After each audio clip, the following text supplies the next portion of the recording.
మోడీని దించేద్దాం, ఆర్టికల్ 370 మళ్ళీ తెద్దాం, కాశ్మీర్ని మళ్ళీ ప్రత్యేక దేశంగానే ఉంచుదాం, భారత రాజ్యాంగం అక్కడ పని చేయకుండా చేద్దాం అనేటటువంటి సన్నాసుల కోసం ఈ కథనం. ఆర్టికల్ 370 నెహ్రూ మొండితనం.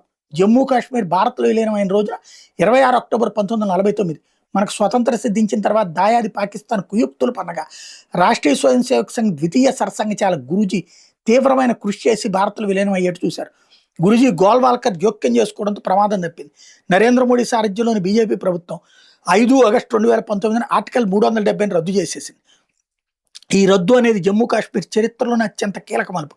దేశవ్యాప్తంగా హర్షాతిరేకాలు వ్యక్తమయ్యాయి. అన్ని వర్గాల ప్రజలు ప్రశంసించారు. ఈ నిర్ణయాన్ని వ్యతిరేకించే వాళ్ళు కొందరైతే దీని మీద తటస్థంగా ఉండేవారు మరికొందరు.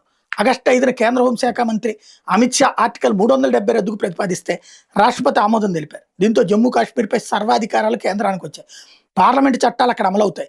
వెంటనే జమ్మూ కాశ్మీర్ కేంద్రపాలిత ప్రాంతంగా మారుస్తూ ఆదేశాలు జారీ అయ్యాయి.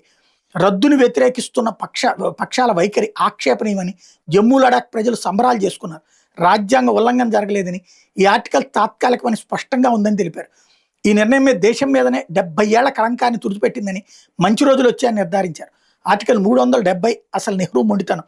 షేక్ అబ్దుల్లా కోరిక మేరకు అంబేద్కర్, సర్దార్ పటేల్ అభ్యంతరాలను కూడా లెక్క చేయకుండా 1949 అక్టోబర్ 17న నెహ్రూ ఆర్టికల్ 370ని పార్లమెంటు ప్రవేశపెట్టి ఆమోదింపజేశారు. దీనివల్ల జమ్మూ కాశ్మీర్కి ప్రత్యేక రాజ్యాంగం, 6 ఏళ్లకోసారి ఎన్నికలు, భారత్ చట్టాలు అక్కడ వర్తించకపోవడం వంటి ప్రత్యేక నిబంధనలు ఏర్పడ్డాయి. ఆర్టికల్ 35A వేర్పాటువాదం, కేంద్ర ప్రభుత్వ విజయం. ఆర్టికల్ 35A వివక్షాపూరిత నిబంధనలు. ఈ ఆర్టికల్ జమ్మూ కాశ్మీర్ శాశ్వత నివాసిని నిర్వచిస్తుంది. 1954 మే 14 నాటికి లేదా ముందు జన్మించిన లేదా 10 ఏళ్లు నివసించిన వ్యక్తి, రాష్ట్ర స్థిర నివాసులు కాని వారు అక్కడ స్థిరాస్తులు కొని స్థిరపడటానికి వీలు లేకుండా పోయింది. కశ్మీరీ మహిళ కశ్మీరేతరుని పెళ్లి చేసుకుంటే ఆమె స్థిరాస్తుల హక్కులు కోల్పోతుంది. పిల్లలకు పౌరసత్వం లభించదు.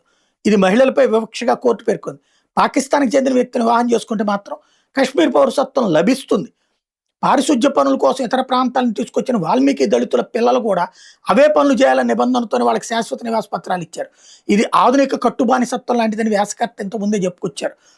ఆర్టికల్ 35A భారతీయులు, కశ్మీరీలు అనే కృత్రిమ విభజన భావనకు కారణమై పాకిస్తాన్కి ఆయుధంగా మారింది. ఆగస్టు 5న కేంద్ర హోంశాఖ మంత్రి అమిత్ షా ఆర్టికల్ 370 రద్దుకు ప్రతిపాదిస్తే రాష్ట్రపతి ఆమోదం తెలిపారు. దీంతో జమ్మూ కాశ్మీర్పై సర్వాధికారాలు కేంద్రానికి వచ్చినాయి. పార్లమెంట్ చట్టాలు అక్కడ అమలవుతాయి. వెంటనే జమ్మూ కాశ్మీర్ కేంద్రపాలిత ప్రాంతంగా మారుస్తూ ఆదేశాలు జారీ అయినాయి.